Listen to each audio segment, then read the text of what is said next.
Hello everyone, कैसे हैं आप सभी। तो हम डिस्कस करने वाले हैं सीटेट के प्रीवियस ईयर क्वेश्चंस, जिसमें हम डिस्कस कर रहे हैं दिसंबर 2024 का पेपर 1। हमारा जो सब्जेक्ट है वो है मैथमेटिक्स, और ये है हमारा पार्ट 4। यानी हम part 1, part 2 and part 3 discuss कर चुके हैं, जिसमें हमने 31 से लेके 45 तक के क्वेश्चन डिस्कस कर लिए हैं। साथ में हमने इसमें बेसिक्स भी डिस्कस किए हैं, जिनके बुनियाद पे वो क्वेश्चंस हुए हैं। अब हम बढ़ेंगे पार्ट 4 की तरफ, जिसमें हम 46 ऑनवर्ड क्वेश्चंस करेंगे। मैं वीडियो छोटी रखने की कोशिश कर रही, क्योंकि मैं एक रिमोट इलाके में रह रही हूँ अभी अपनी ड्यूटी के चक्कर में।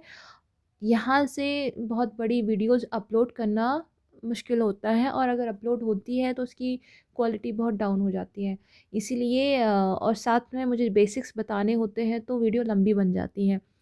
तो अगर आपको लगता है कि आपके बेसिक्स क्लियर है और आपको बस क्वेश्चन आंसर फॉर्मेट में चाहिए, तो आई वुड सजेस्ट कि ऐसी और जगह भी बहुत आपको मिल जाएंगी वीडियोस।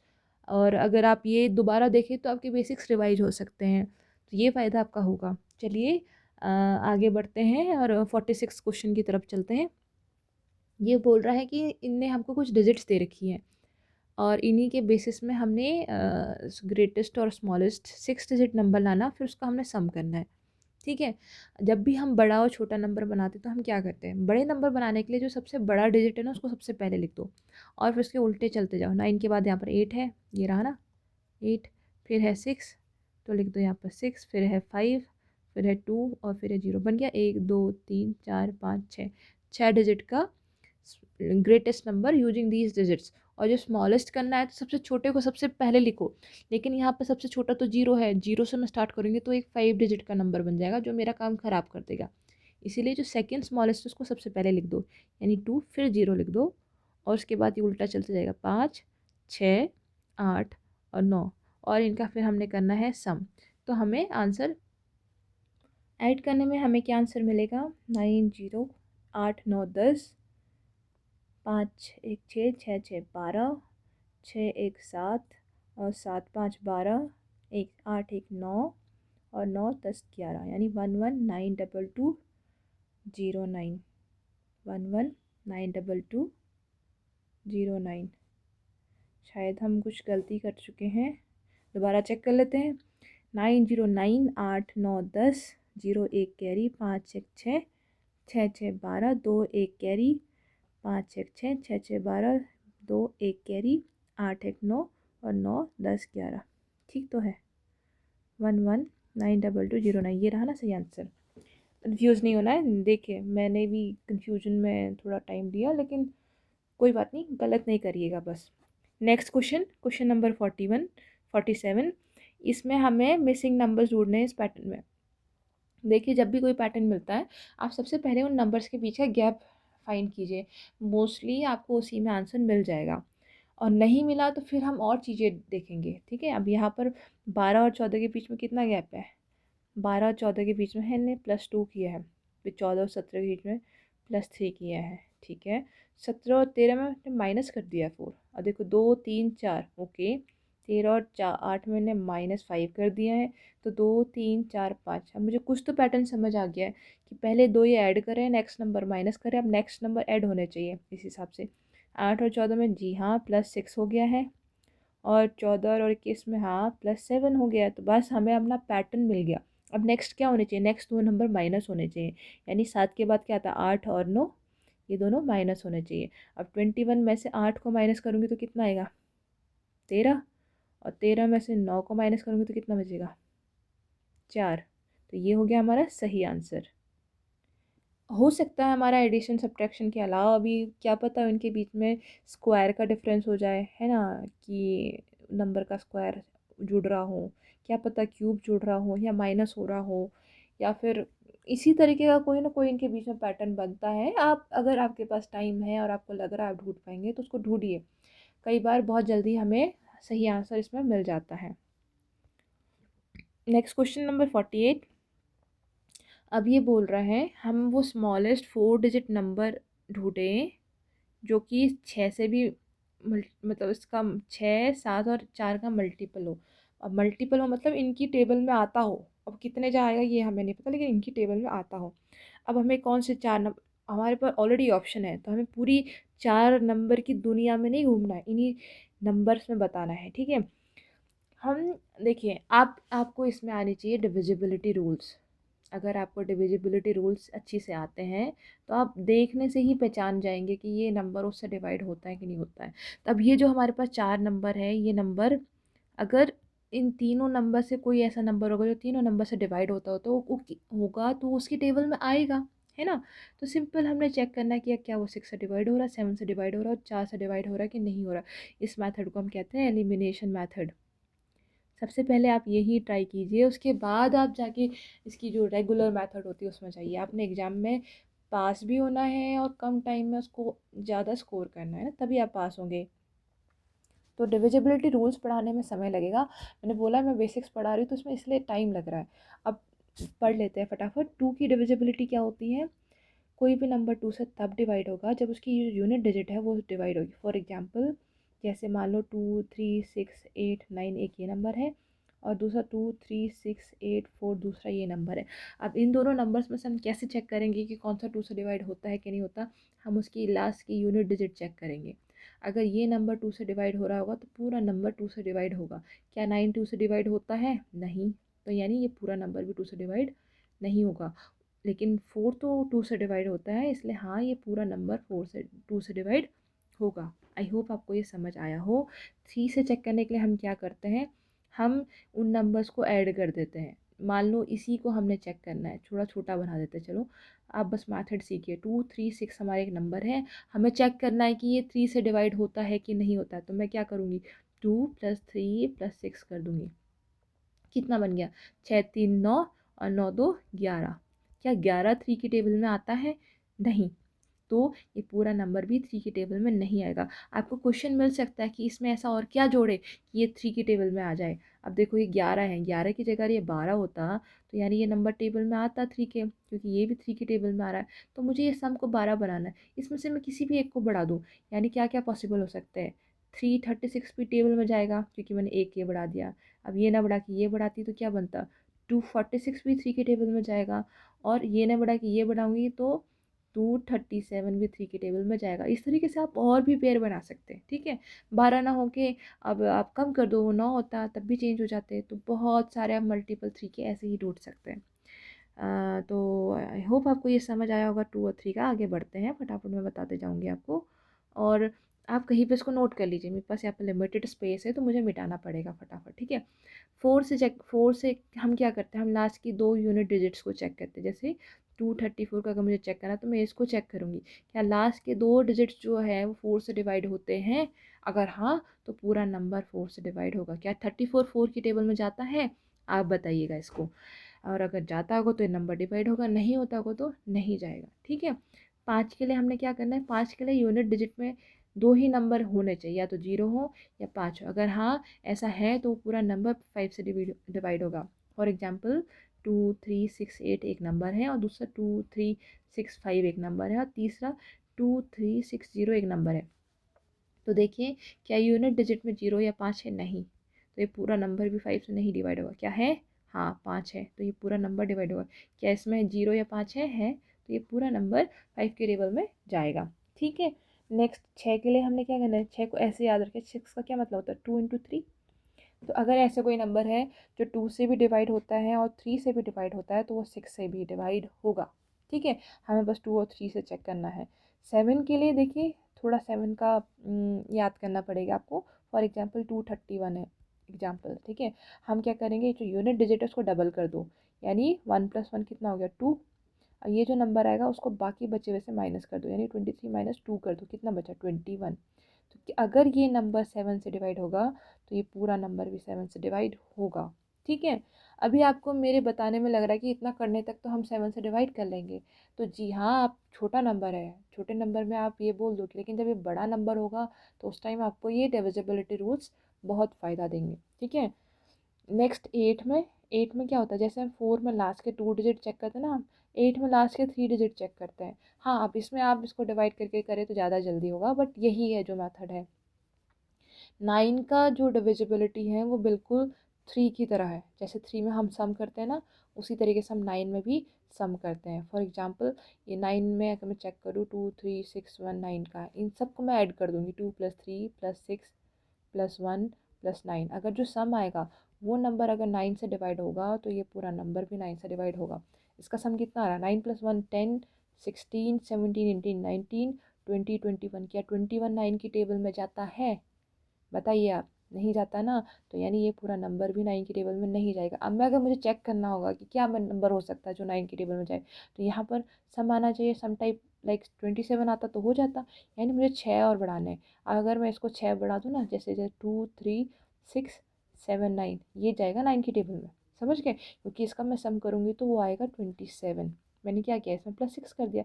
इसकी जगह आप किसी नंबर में भी कर दो, तो आप ज़रूरी नहीं 27 बनाना, आप इसको 18 बना दो, यानी माइनस कर दो। कैसे भी करके आप नंबर ढूंढ सकते हो जो 9 से डिवाइड होता हो। ठीक है। 10 के लिए क्या होता है? 10 के लिए सबसे इजी रहता है। 10 के लिए यूनिट डिजिट में एक ही नंबर होना चाहिए, वो क्या है? 0।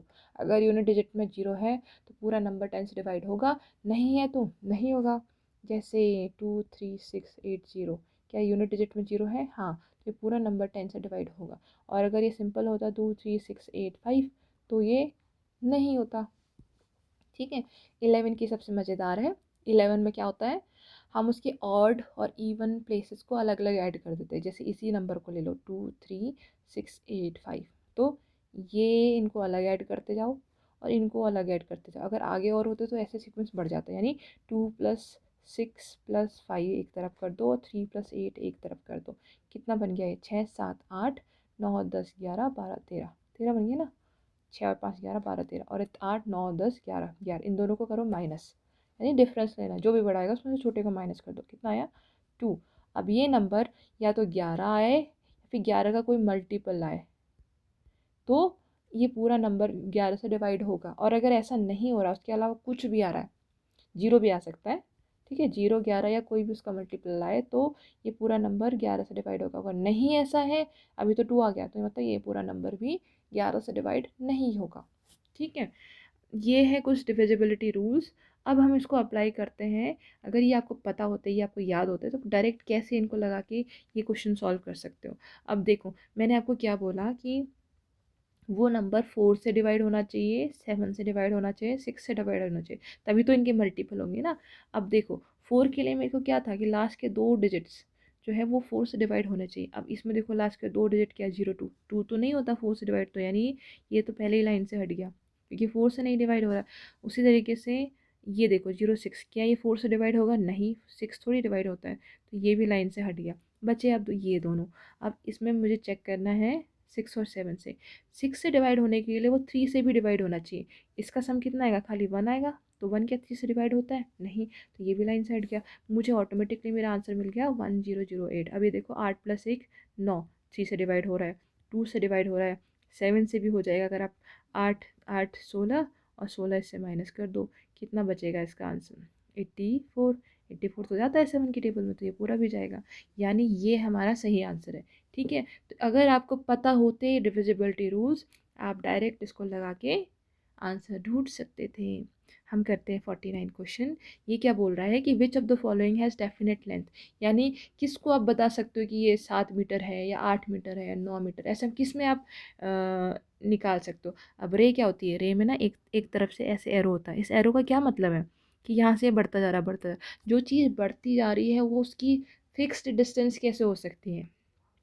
तो ये तो गलत हो गया। लाइन, लाइन का बता देते हो। लाइन क्या होता है? लाइन दोनों तरफ से बढ़ती है, ये बढ़ती जाएगी, उसको हम लाइन कहते हैं। इसका जैसे मानो इसका नाम भी ऐसे लिखते हैं हम, ए बी, उसके ऊपर यू एरो। ठीक है। ये भी, ये अब दोनों साइड एरो है, तो दोनों साइड से बढ़ती जाएगी, यानी इसकी भी कोई डेफिनेट लेंथ नहीं है। अब प्लेन, प्लेन तो ये होता है, इसकी कोई लेंथ थोड़ी होगा, इसका तो एरिया होगा, है ना। इसका एरिया होगा।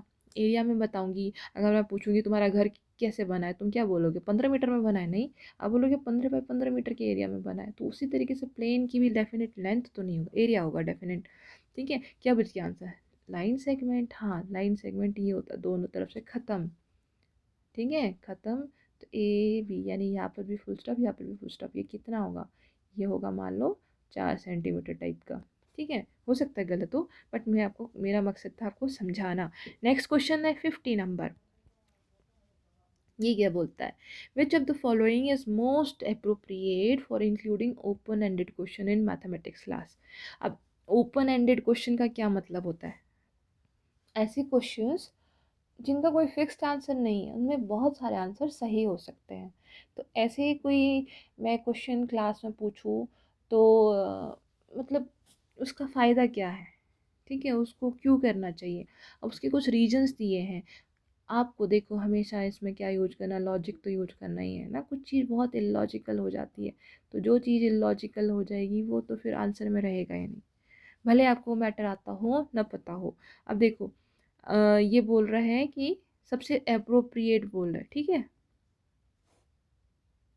पहला ऑप्शन अगर पढ़ा जाए तो ये क्या कहता है, ये कह रहा है कि ये क्वेश्चन क्रिटिकल थिंकिंग को डेवलप करते हैं। क्रिटिकल थिंकिंग का क्या मतलब होता है, आजकल हम क्या कर रहे हैं, मोस्टली हम इंटरनेट से आंसर निकालते हैं और उसको छाप देते हैं, मतलब अपना तो हम सोचते ही नहीं है। और या फिर बुक में कोई क्वेश्चन होता है तो हम क्या करते हैं, उसमें पीछे आंसर दिया होता है, उसी को लिख के उसको याद कर लेते हैं। क्रिटिकल थिंकिंग मतलब होता है आप सोचते हो कि इसके क्या क्या पॉसिबल आंसर हो सकते हैं, या फिर इस क्वेश्चन को मैं कैसे कैसे कैसे करूँ। आप अपना दिमाग लगाते हो, बहुत डायमेंशन में सोचते हो, आपकी थिंकिंग पावर बढ़ती है, आपकी क्रिटिकल थिंकिंग बढ़ती है। यानी आप आलोचना करते हो कि आप नहीं, ऐसा नहीं हो सकता, इसको ऐसे करना चाहिए, नहीं नहीं इसको क्या पता मैं ऐसे ट्राई कर लूँ। तो वो थिंकिंग आपकी बढ़ती है ओपन एंडेड क्वेश्चन में। तो हाँ हाँ, यही होता है ओपन एंडेड मतलब क्या है, उसका कुछ भी आंसर हो सकता है, टीचर देख के बताएगा कि वो सही है कि नहीं है। तो ये चीज़ तो हो रहा है। अब मोस्ट अप्रोप्रिएट हूँ ना, सबसे सही, ठीक है, ये सब मुझे अच्छा लग रहा है। अब लेकिन अलग बाकी ऑप्शंस भी देख लेते हैं। Answers to these questions are not given in the book. तो ठीक है, इससे कोई ज़्यादा फर्क नहीं पड़ रहा है। अगर मैं ऐसा कोई नया क्वेश्चन लाऊँ तो मेरा ये मकसद नहीं है, मकसद तो मेरा ये है ना फ़िलहाल के लिए। ये बोल रहे हैं कि ये क्वेश्चंस ज़्यादा टाइम लेते हैं सॉल्व होने में, इससे मेरा क्या फ़ायदा होगा बच्चे का, कुछ नहीं। मैं तो उसको ज़्यादा एंगेज कर दूँगी, ऐसा तो है नहीं ना, टाइम की वजह से तो मैं उनको चूज़ नहीं कर रही हूँ। चलो ये मुझे ठीक नहीं लगा। नेक्स्ट, ये questions are not easy to copy from each other. हाँ, ये एक रीज़न है कि कॉपी नहीं कर सकते, बट अगेन मेरा सबसे सही मुद्दा ये नहीं है। तो इसका आंसर क्या हो गया, फर्स्ट वाला ही। आपको सबसे लॉजिकल चीज़ ढूंढ के चलनी है, ठीक है।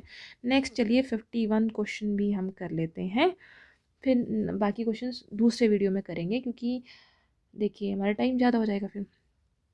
विच of the following statements are true with respect to data handling. अब डाटा हैंडलिंग के रिगार्डिंग कौन सी जो इसमें स्टेटमेंट है सबसे सही है, हमें वो देखनी है। पहली स्टेटमेंट क्या बोल रही है, एक लाइन ग्राफ वो होता है जिससे हम कंपेयर करते हैं अमंग कैटेगरीज ऑफ डाटा। चलो ठीक है, देखते हैं आगे और क्या बोला। अब हिस्टोग्राम वो होता है जिससे हम कंपेयर करते हैं पार्ट ऑफ अ होल। अच्छा जी।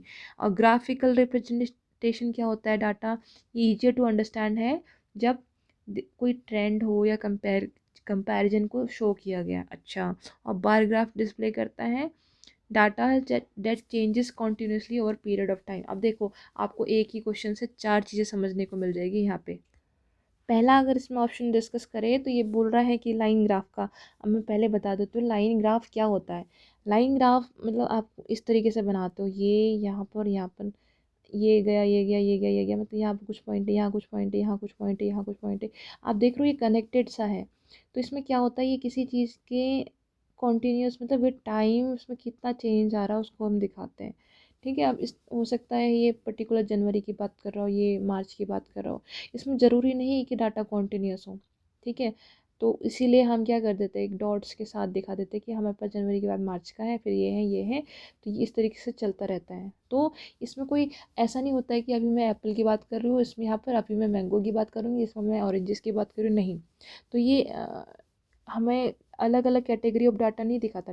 डाटा की कैटेगरी तो एक ही होती है, उसमें अलग अलग टाइम फ्रेम में हमें दिखाता है लाइन ग्राफ। तो ये तो गलत हो गया।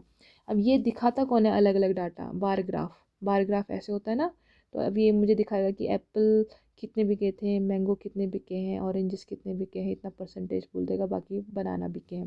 तो अलग अलग कैटेगरी के डाटा को क्या करता है, पीरियड ऑफ टाइम में कैसे हो उस तरीके से हमें कौन दिखाता है, बार ग्राफ, ठीक है। ये तो उसका सर्कुलर रिप्रेजेंटेशन है, बार ग्राफ बनाए तो यू बनता है, ये हो गया, ये हो गया, ये हो गया, फिर यानी ये एप्पल इतना बिका था, मैंगो ये इसी का परसेंटेज में यहाँ कन्वर्ट कर दिया ना, और बनाना ऐसे, और ये इनके बीच में गैप होता है, क्योंकि ये क्या, ये कंटिन्यूस डाटा नहीं दिखाता, यानी पूरे टाइम को लेके नहीं चलता। अब पूरे टाइम को जो लेके चलता वो क्या होते हैं, वो होते हैं हिस्टोग्राम्स। ठीक है, यानी अगर ये ग्रोथ की मैं बात करूँ, ग्रोथ कितनी हुई, तो 65 से लेकर 70 तक इतनी हुई, 70 से 75 इतनी हुई, फिर 80 पे इतनी हुई, 85 पे इतनी हुई, तो ये कॉन्टीन्यूस डाटा ग्राफ के फॉर्म में दिखाता है। ये क्या है, हिस्टोग्राम। अब ये क्या बोल रहा है, histogram is use to compare the parts of a whole. ऐसा है क्या कुछ, ये होल है, ऐसा तो नहीं है हिस्टोग्राम। हिस्टोग्राम ये है, टाइम फ्रेम वाला दिखाता है, यानी ये भी गलत हो गया। और बार ग्राफ तो मैंने बता ही दिया कि ये वाला है, तो ये data that changes continuously over periods of time, ऐसा भी नहीं है जी। तो अब ये नहीं है, ये नहीं है, तो कौन सा बच गया, ये वाला। और ये स्टेटमेंट सही है। अगर ग्राफिकल रिप्रेजेंटेशन ऑफ डाटा ऐसा हो कि उसमें एक कोई ट्रेंड हो या कोई कंपैरिजन हो रहा हो, तो उसको अंडरस्टैंड करने में ईजी होता है जी, बिल्कुल सही है। अब आपको पता होता है लाइन ग्राफ क्या है, हिस्टोग्राम क्या है, बार ग्राफ, तो इन तीनों का पहले ही एलिमिनेट करके सही आंसर में पहुंच जाते हैं। तो आगे के क्वेश्चंस हम करेंगे नेक्स्ट वीडियो में। आई होप आपको समझ आ रहा हो। कोई टॉपिक आप स्पेसिफिकली चाहते हैं कि मैं उसको डिटेल में डिस्कस करूँ, तो प्लीज़ मुझे कमेंट करके बताइएगा। कोई डाउट आपको क्वेश्चन रिलेटेड रह जाए तो प्लीज़ कमेंट में आप पूछ सकते हैं, मैं पूरी कोशिश करूँगी उसको आंसर करने की। आई होप आपका दिन शुभ रहे। Keep growing, keep learning. Bye bye.